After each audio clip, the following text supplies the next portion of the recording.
this message is one of the major keys that will change everything in your life. നിങ്ങളുടെ ജീവിതത്തെ പാടെ മാറ്റിമറിക്കുന്ന ഒരു സന്ദേശമാണ് ഇന്ന് ദൈവവചനത്തിൽ കൂടെ നാം കേൾക്കുന്നത്. This is the principle of the kingdom of God to be blessed. അനുഗ്രഹിക്കപ്പെടുവാനുള്ള ഏറ്റവും വലിയ ദൈവരാജ്യത്തിന്റെ സന്ദേശമാണ് Servanthood, servant in the heart to serve others. മറ്റുള്ളവരെ സേവിക്കുന്ന, മറ്റുള്ളവർക്ക് വേണ്ടി ഏൽപ്പിച്ചു കൊടുക്കുന്ന ആ മനോഭാവം, ആ ദാസ്യ മനോഭാവം. I want to tell everyone, it is not your preaching, it is not your anointing, it is not your gift that will make you a minister, that you will be remembered forever. It is your servanthood. Even though you have everything, you are ready to wash the feet of others. നിങ്ങളുടെ അഭിഷേകവും നിങ്ങളുടെ ശക്തിയും നിങ്ങളുടെ വലിയ പ്രസംഗകലയും ചാതുരിയും ഒന്നും ആയിരിക്കില്ല ലോകം ഓർക്കാൻ പോകുന്നത്. മറിച്ച് ഇതെല്ലാം ഉണ്ടായിരിക്കെ ഒരു കാൽ കഴുകുവാനുള്ള മനോഭാവം.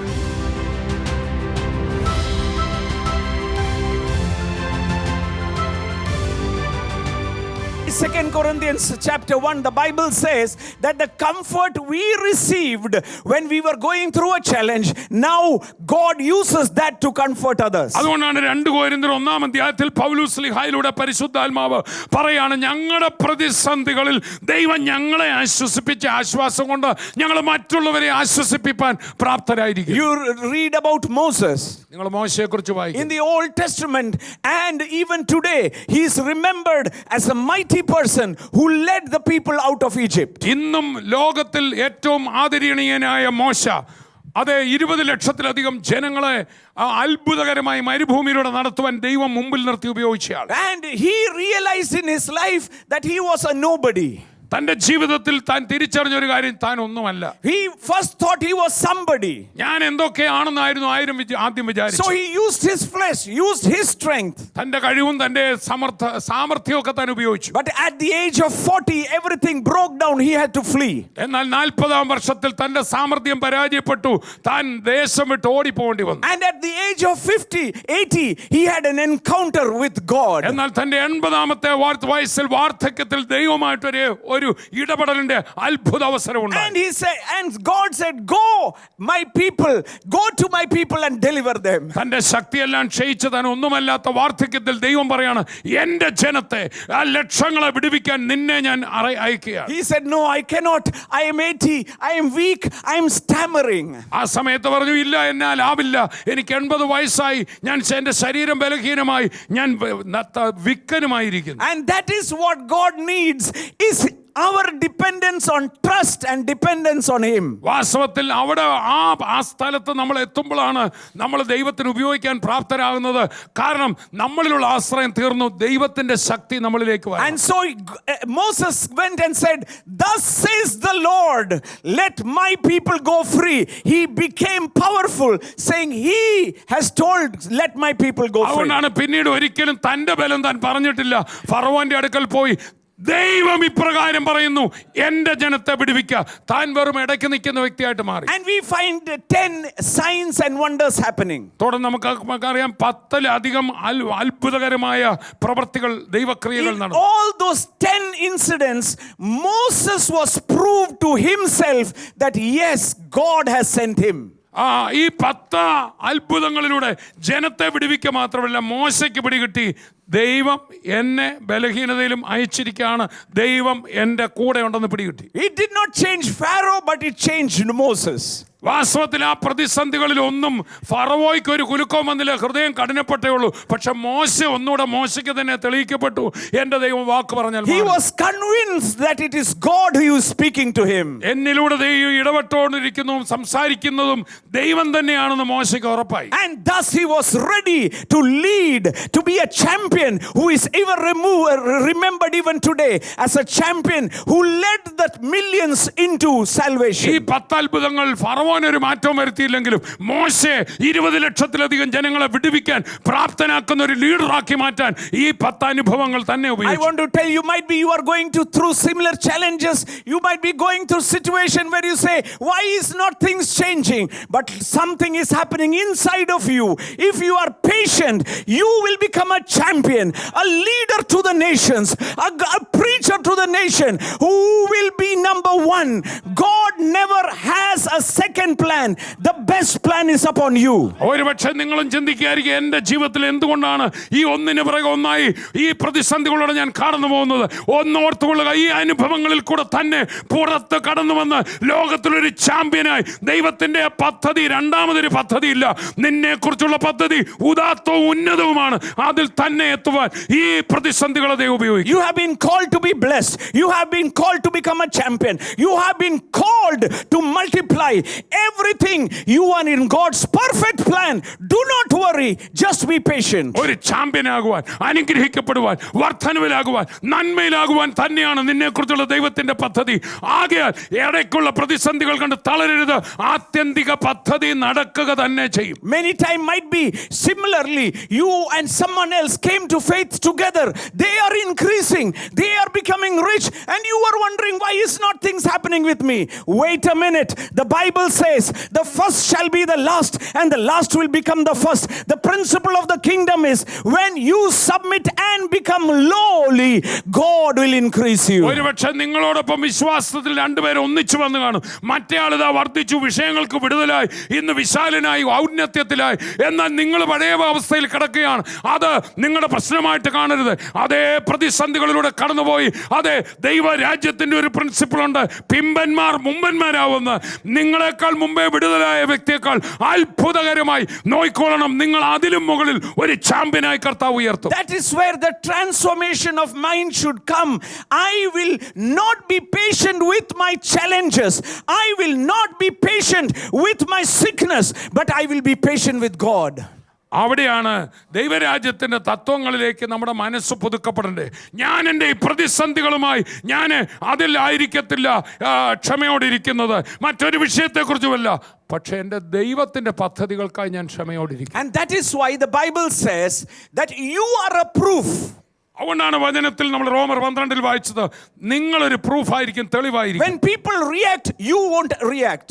മറ്റുള്ളവർ നിങ്ങളോട് റിയാക്ഷൻസ് ചെയ്യുമ്പോൾ, നിങ്ങൾക്കെതിരെ എന്തെങ്കിലും ചെയ്യുമ്പോൾ നിങ്ങൾ അതിനോട് പ്രതികരിക്കില്ല. Even when your own family will say, look, your age is going, now when are we going to get it? You will say, keep quiet, I trust God. ഒരുപക്ഷെ നിങ്ങളുടെ സ്വന്തം വീട്ടിലുള്ളവർ പ്രായമൊക്കെ ഇത്രയും കടന്നുപോയില്ലേ, ഒത്തിരി നാളായല്ലോ പ്രാർത്ഥിക്കുന്നത്, എന്നാ ഇത് കിട്ടാൻ പോകുമെന്ന് പറയുമ്പോൾ നിങ്ങൾക്ക് ആ വിഷയത്തോടല്ല നിങ്ങളുടെ വിഷയം, എന്നോട് പറഞ്ഞ ദൈവം തന്റെ വാക്ക്. You should trust God and speak it out. God is my helper. I will not be afraid what man can do to me. I trust God than anything else. ആ സമയത്ത് അവരോട് തിരിച്ചു പറയണം, ഞാൻ എൻ്റെ ദൈവത്തിൽ ആശ്രയിക്കുന്ന കർത്താവ് എനിക്ക് തുണ, ഞാൻ പേടിക്കില്ല. മനുഷ്യൻ എന്നോട് എന്ത് ചെയ്യും? എനിക്ക് എൻ്റെ കർത്താവിലാണ് ആശ്രയം. So where does the transformation or the regeneration of the mind come? എങ്ങനെയാണ് നമ്മുടെ മനസ്സിന് ഈ രൂപാന്തരം, ഈ നിലയിൽ ചിന്തിക്കാനുള്ള ഒരു മൈൻഡായി മാറുക? And that is verse 3. For I say, through the grace given to me, grace or unmerited, already I have a favor and blessing of God which I am not deserving. All my sins are forgiven. I am the righteousness of God.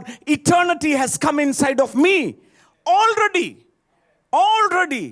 I have received the biggest miracle. എനിക്ക് ലഭിച്ച ദൈവകൃപ എന്നവിടെ പറഞ്ഞിരിക്കുന്നതിനാൽ, ദൈവകൃപ എന്ന് പറഞ്ഞാൽ എൻ്റെ ഒരു നന്മയും നോക്കാതെ ദൈവം തന്ന അൺമെറിറ്റഡ് ഫേവർ, അത് എന്നിൽ വന്നതുകൊണ്ട് ആ കൃപയിലാണ്.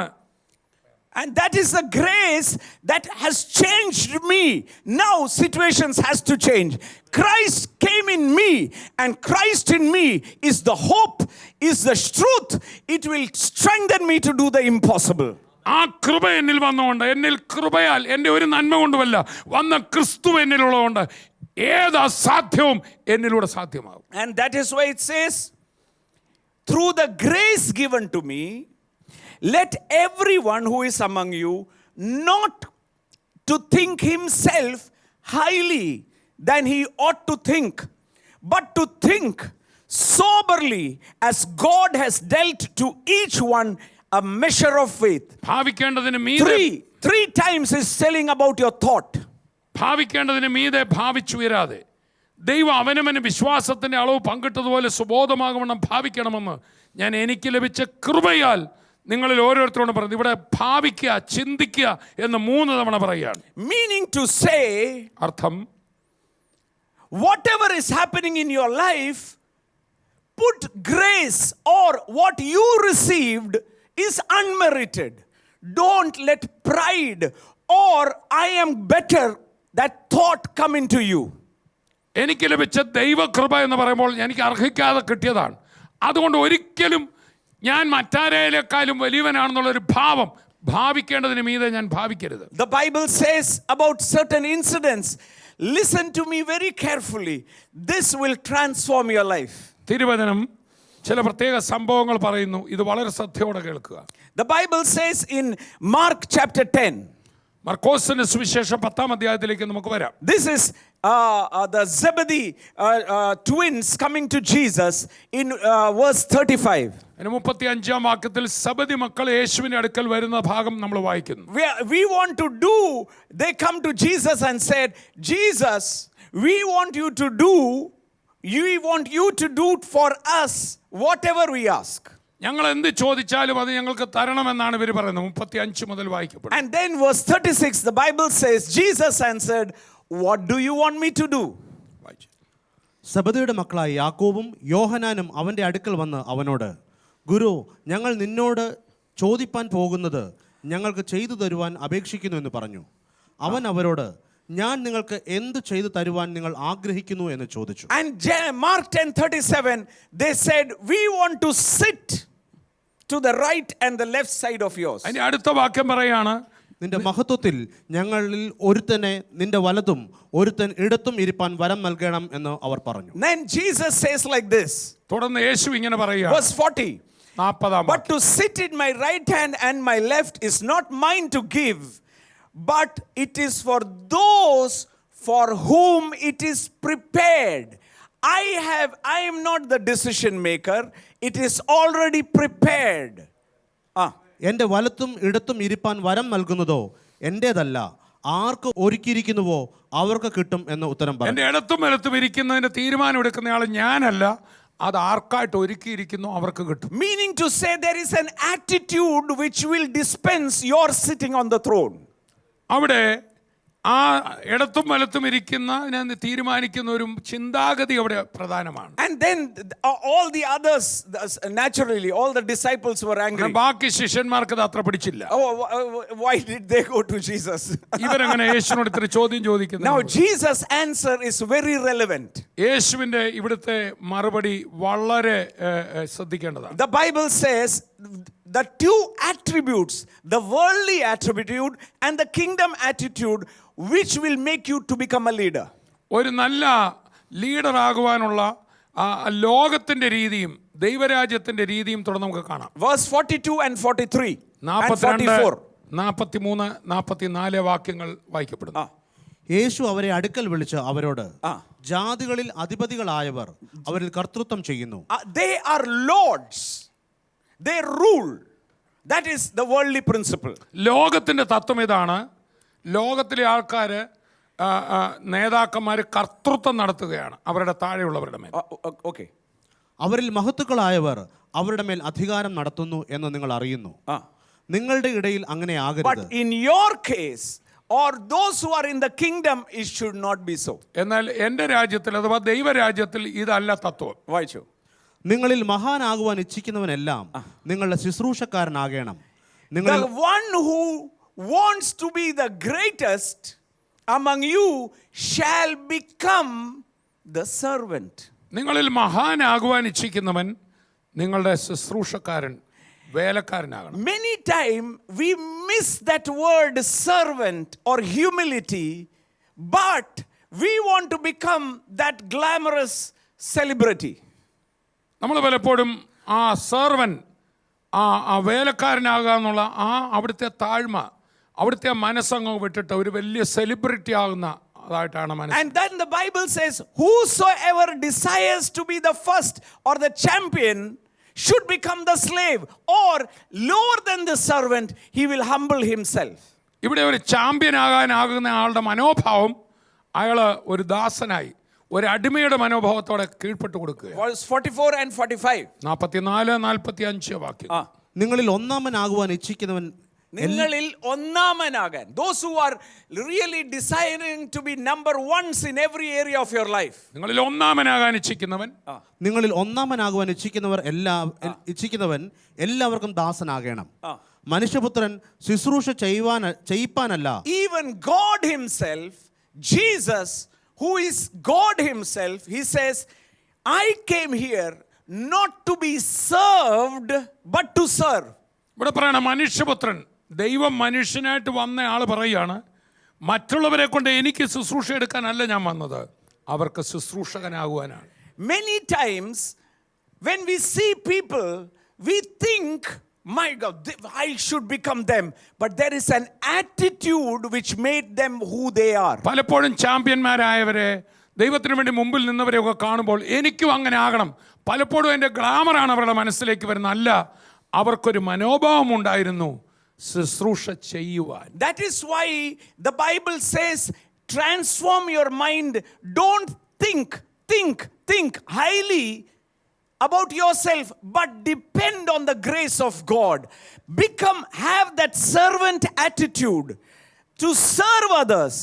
All the wealth, all the authority God is giving me is not for me, but to become a better servant for others. അതുകൊണ്ടാണ് റോമർ 12 നമ്മൾ വായിച്ചത്, മനസ്സ് പുതുക്കി രൂപാന്തരപ്പെടുന്ന കാര്യം വന്നപ്പോൾ ഭാവിക്കേണ്ടതിന് മീതെ ഭാവിച്ചുയരാതെ എന്ന് പറയുമ്പോൾ എൻ്റെ ഭാവനയിൽ ഞാൻ വലിയ ആളായിട്ടല്ല, മറിച്ച് ഒരു സെർവൻ്റായി ആ ഒരു മനോഭാവം, ക്രിസ്തു കാണിച്ച മനോഭാവത്തിൽ ഞാൻ മാറുമ്പോൾ എനിക്ക് എന്തെല്ലാം ഉണ്ടോ, യേശു ദൈവമായിരിക്കുമ്പോൾ തന്നെ അവന് സകലവുമുള്ളത് തൻ്റെ കഴിവുകൾ മറ്റുള്ളവർക്ക് പ്രയോജനമാകാൻ ഏൽപ്പിച്ചു കൊടുത്തതുപോലെ നമ്മളിലുമാകും. The Bible says the mind of Christ in Philippians chapter 2. ഫിലിപ്പിയ ലേഖനം 2-ാം അധ്യായത്തിൽ ഈ ക്രിസ്തുവിലുള്ള ഈ മനോഭാവം എന്ന് നമ്മൾ വായിക്കുന്നു. Whenever a minister who wants to be a powerful minister, who wants to say, I want revival, I want fire, I want big ministry, I ask myself this question, and I ask them also, why should you need a church? Why is the revival?